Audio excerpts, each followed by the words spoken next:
Hey everyone, it's Jeff Salzenstein. I just finished watching Robert Kendrick lose a tough 5-setter against Gael Monfils.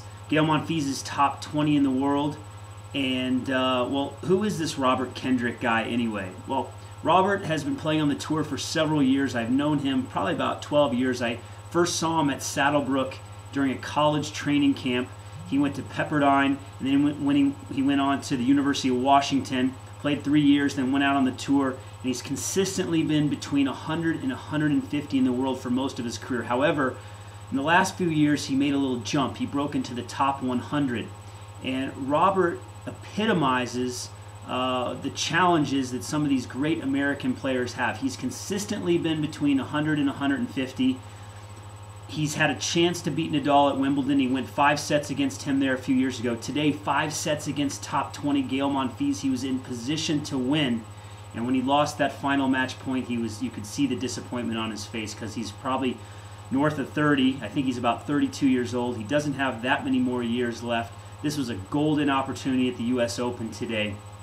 And frankly, after this tournament, he now goes back to the Challenger Tour, which is considered minor leagues. But let me tell you something, this is not minor league tennis. This is world-class pro tennis at the Challenger level. The problem is these guys are playing for peanuts. After you add up all of their expenses, coaching, hotel, airfare, racket stringing, anything miscellaneous you can think of, these guys have these expenses, and they are just getting crushed out there trying to make a decent living.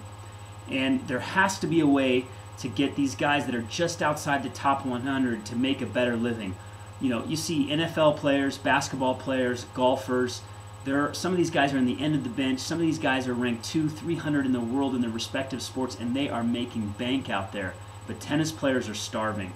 We've got to find a way to get them more money. And I think the governing bodies like the ATP and the WTA and the USTA have enough cash and enough resources to distribute the money better. So let's hope that they do that. Now, how does Robert Kendrick help you? Well, obviously he's not playing for the money.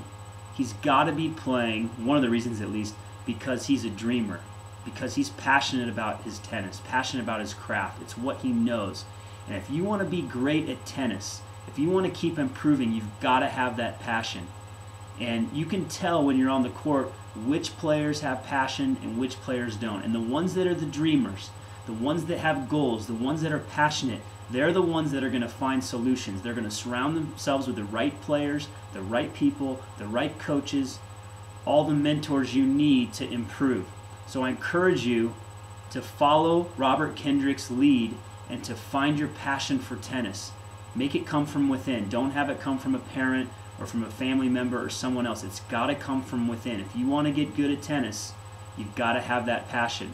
Let me know what you think of this video. I look forward to seeing you soon, and thanks again. Talk to you later.